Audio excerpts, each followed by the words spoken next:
know the feeling, right? You need to buy a new charging cable. You go to Amazon or Shopee, Lazada, if you're here in Asia. You type, I don't know, USB-C cable, and the first 10 results, if you're nice, are from brands you've never heard of. I know, Sinlan USB cable, cablers, cause cable, Fistech, whatever, all with like 4.8 stars, 12,000 reviews that all sound like they were written by the same enthusiastic bot, right? You scroll like past the 3 pages of sponsored junk just to find the brand you were actually looking for. Now, you didn't just have a bad shopping experience right here. You were actively fighting a system designed to waste your time. You were navigating sludge. You were being enshittified. And this feeling, this digital exhaustion, is the defining user experience of the modern internet. Why?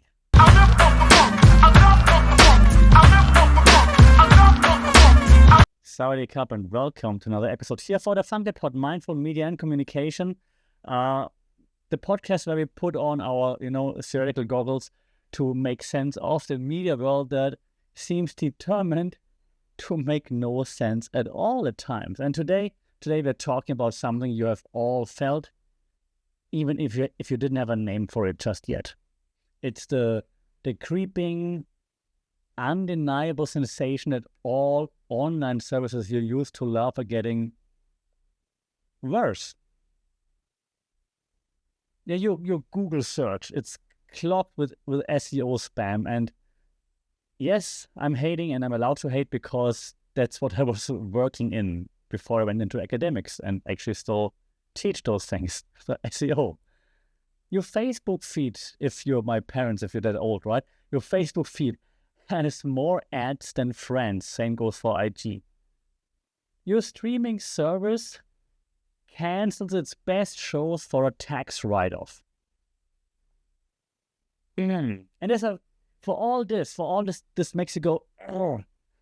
There is a fantastic, if slightly vulgar term for this phenomenon, coined by, what is he? A writer, researcher, opinionist, speaker, Cory Doctorow. If you don't know Cory Doctorow, Google Cory Doctorow.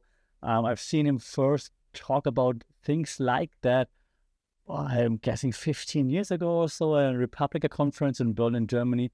And he calls this whole thing Enshittification. And I love this word. So, Cory, I hope it's okay if I borrow this term. He's been using this term for a long time. But today, I want to add something to his point of view. I want to argue that it isn't just about, corporate greed or bad business. It's something deeper, like more fundamental. It's a breakdown in communication ethics. And to understand that, we don't just need a tech writer from 2023. We need a German philosopher from the 80s. Because what we're experiencing right now is what Jürgen Habermas, if you pay attention, you know that guy, is what Jürgen Habermas warned us about decades ago. The colonization of our digital lives. So let's establish the pattern, okay? Because once you see it, you can't unsee it. Yeah, Cory Doctorow lays out a 3-stage process for how platforms die. Stage 1. They are good to their users. They shower you with a good service to get you hooked. Cool, right? Nice. Stage 2. They abuse their users to benefit their business customers. Your data is sold, your feed is filled with ads. Feels familiar? No. Stage 3, they abuse their business customers to claw back all the value for themselves. Yeah, they check up ad prices, take a larger cut, and will suck the life out of the ecosystem. Sounds familiar? And this isn't just Amazon, by the way, if the first thought would go to Amazon or any of those big companies. It's other big platforms as well. Think about Reddit. For years, it was this haven for niche communities, right? Powered by like fantastic third-party apps like, what's they called, like Apollo, for example, that users actually loved, right? But then 2 years ago, Reddit implemented API changes that effectively killed those third-party apps, forcing everyone into their, let's call it like it is, inferior ad-riddled official app. And the goal wasn't a better user experience, it was total control in preparation for what? For their IPO, right? So the users who built the communities, the value of the platform, they were treated like collateral damage, like, well, okay, we don't need it anymore, we don't want it anymore, whatever happens to you, good riddance. Or, hey, what about food delivery? Whether it's Grab, especially here in Thailand, Uber Eats, Food Panda, the experience is the same. You open the app and you are not shown the nearest or the best restaurants. You're shown the featured restaurants that will pay for ad placement, right? Then you get to the checkout and face like a gauntlet of fees, platform fees, service fees, small order fee. For each one, a tiny, like it feels like a tiny little paper cut designed to bleed you out slowly. And don't get me started on LinkedIn. Like, chances are high you're either listening to this thanks to my LinkedIn article that came along with this. But LinkedIn, a professional network, right? That has to evolve into a like bizarre content mill of hustle culture sermons and like corporate fan fiction. All why? Because, well, the algorithm rewards that specific brand of self-aggrandizing nonsense, like how awesome we all are, right? The platform it's no longer a tool, it's a stage for a very strange performance, to be honest. And so the enshittification here is one of culture and content, I want to say. So in every case, the story is the same. The platform lures you in with a promise of utility or community. And then once your dependency is locked in, the walls close in and the quality degrades. It's a classic, like, bait and switch, executed on like, well, the global World Wide Web scale. Okay, now as promised or threatened, German philosopher enters the stage. Not me, it's Jürgen Habermas. Yeah, he's a key figure in like the critical theory realm. And Habermas gave us a powerful analogy for understanding society. He said it's split in two parts. First, there's, in German, the word would be Lebenswelt. So in English, it's called life world. So think of it as like a public park. Like Habermas is always about the public sphere, right? So think of a public park. It's the space for informal, organic human communication. It's where you chat with friends, debate ideas, build communities, share jokes and so on. The goal in the park is mutual understanding, connection, social bonding. Then secondly, there's the system, okay? Think of the system as a factory next to the park.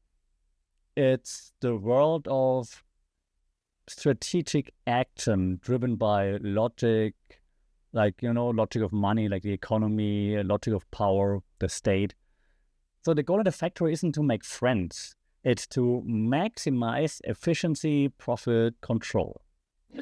Now, Habermas, his great fear was what he called the colonization of the life world.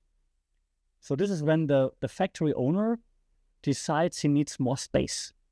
So he starts paving over the public park to build more production lines, parking lots, and so on. Yet that now the cold instrumental logic of the factory invades and replaces the warm, nice communicative space of the park. So now back to life, back to reality. The early internet, right, felt like a massive infinite public park, a huge expansion of that life world, so to speak. But eventually it changed, and the enshittification is the final victory of the factory over the park. Yeah, let's talk about Amazon again for just a moment. The Amazon marketplace is no longer a space for you to find the best product, park conversation, right? It's space for the Amazon's factory to extract maximum profit by selling real estate to the highest bidder.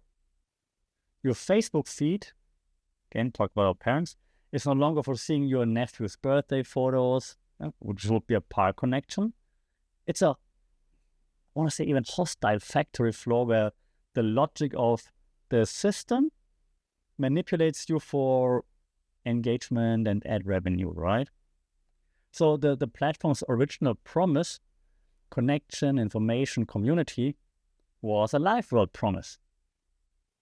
The enshittified reality is like a system reality. And here's now a crucial insight from a different field again, platform studies. Scholars like, for example, Gillespie, if you're into platform studies, point out that platforms must constantly perform this delicate balancing act. They have to communicate the values of the life world, like we are an open public square, we are a cool community, everybody's welcome, blah, blah, while operating entirely on the logic of the system. And enshittification basically is what happens when they drop the act and when we can see through it. So if now what Habermas was scared of, if the colonization is happening, right? How does it communicate itself to us? It does so through friction, confusion, probably also exhaustion. Basically, it does it through the sludge, okay? Sludge is like this deliberate creation of administrative design or friction. Well, you design friction. We are mostly based on administrative tasks. And we can actually break down the communication strategies behind that. It's kind of sad.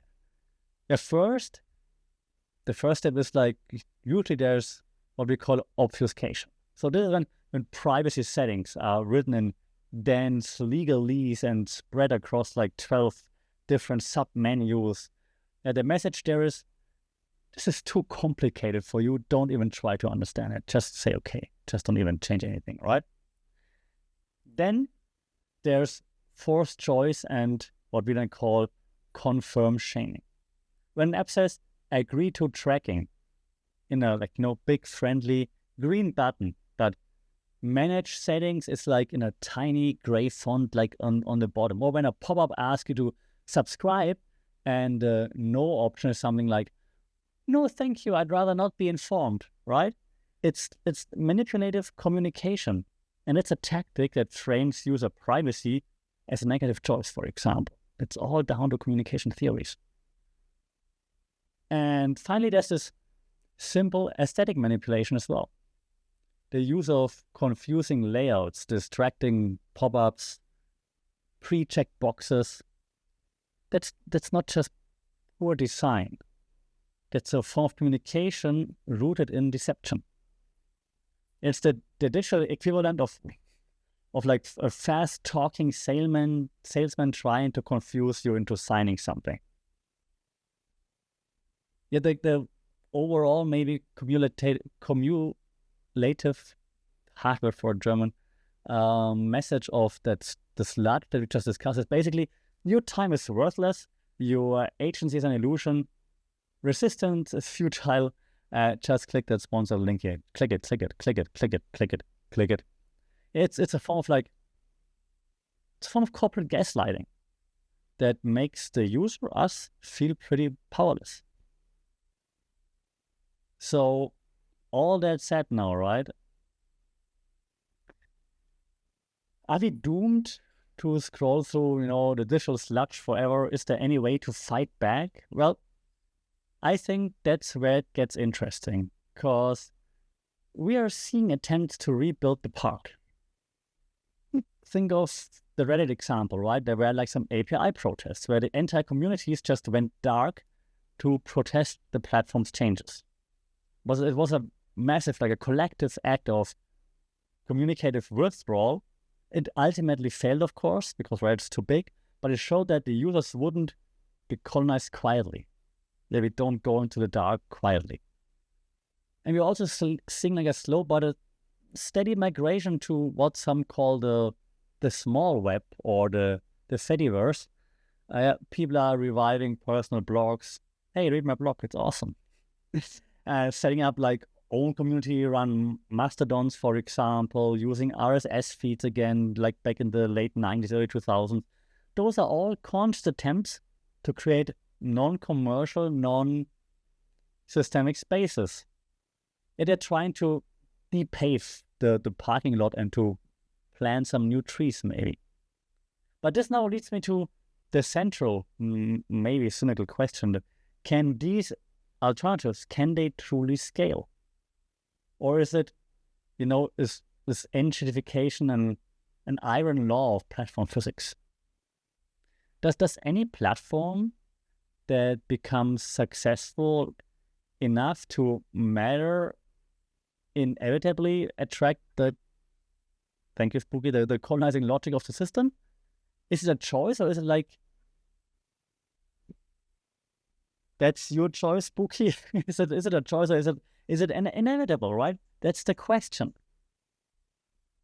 So perhaps the goal isn't to build one new perfect park, but to cultivate thousands of small independent gardens. Because, the big parks, it seems, always end up looking like factories. Hey, that's all for this episode of the Funky Pod, Mindful Media and Communication. If you enjoyed this critique, I might say, of platform capitalism, consider leaving. Okay, now I'm getting capitalistic. Consider leaving a review. 5 stars, 5 stars, 5 stars. It makes more sense when you're in Thailand. Leave a comment. Let me know how you feel about the platform politics. Do you give in? Do you try to fight it? Do you have a garden somewhere? Shout out at FunkyPod on social media. Until then, stay safe. Take care. Don't forget to leave a review and a 5-star rating on any app that you're listening to this podcast to, if you can find the button that is. Until then, we talk soon. Sawadee Krap.